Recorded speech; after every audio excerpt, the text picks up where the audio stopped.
एक बार की बात है, एक रियासत के मंत्री ने राजा को अपनी बेटी के विवाह समारोह में निमंत्रित किया। जब राजा अपने परिवार के साथ विवाह समारोह में पहुंचा, तो मंत्री उन्हें सम्मानपूर्वक विशिष्ट आसन पर बैठाने ले गयो। तो मंत्री यह देखकर बहुत लज्जित हुआ कि एक सफाईकर्मी वहां बैठा हुआ था। उसने सफाईकर्मी को सभी के सामने वहां से उठा फेंका और उसे बहुत डांटा। सफाईकर्मी ने बहुत अपमानित महसूस किया और बदला लेने की योजना बनाने लगा। अगले दिन सुबह जब वह राजा का कक्ष साफ कर रहा था, तभी वह जानबूझकर बड़बड़ाया, राजा कितने नादान हैं। उन्हें यह पता ही नहीं कि रानी और मंत्री के बीच क्या चल रहा है। राजा आधी नींद में था। यह क्या बकवास कर रहे हो? उसने पूछा। महाराज, मैं पूरी रात सो नहीं पाया, मैं तो नींद में बड़बड़ा रहा था, सफाईकर्मी जवाब में बोला।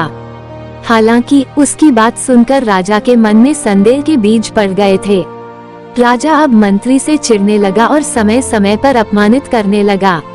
एक दिन तो उसने द्वारपालों से यह तक कह दिया कि वे मंत्री को महल में घुसने ही न दें। मंत्री राजा के व्यवहार से बहुत चकित था, लेकिन कुछ विचार करने के बाद उसे समझ में आ गया कि सफाईकर्मी ही इसके लिए जिम्मेदार हो सकता है। मैंने उसका अपमान किया था और उसी का उसने बदला लिया है। अब मुझे उसे दोबारा प्रसन्न करना होगा, तभी वह राजा की निगाह में मेरा सम्मान दोबारा दिला सकता है, मंत्री ने सोचा। एक दिन उसने सफाईकर्मी को अपने घर भोजन पर आने का निमंत्रण दिया और कहा, मेरे दोस्त, मुझे क्षमा कर दो। मैंने तुम्हारा अपमान किया था, मुझे गलती का एहसास हो गया है। इन सुंदर कपड़ों को उपहार के रूप में ग्रहण करो। चलो मेरे साथ भोजन करो।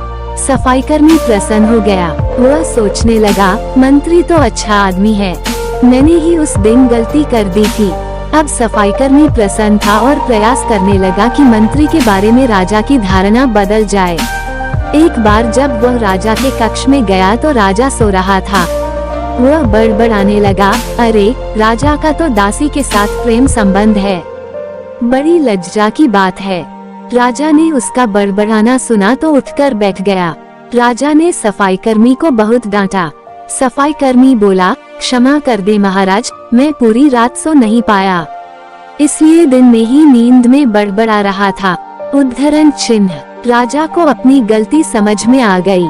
इस तरह की अफवाह के चक्कर में आकर उसने अपने बहुत अच्छे सलाहकार की अनदेखी शुरू कर दी थी।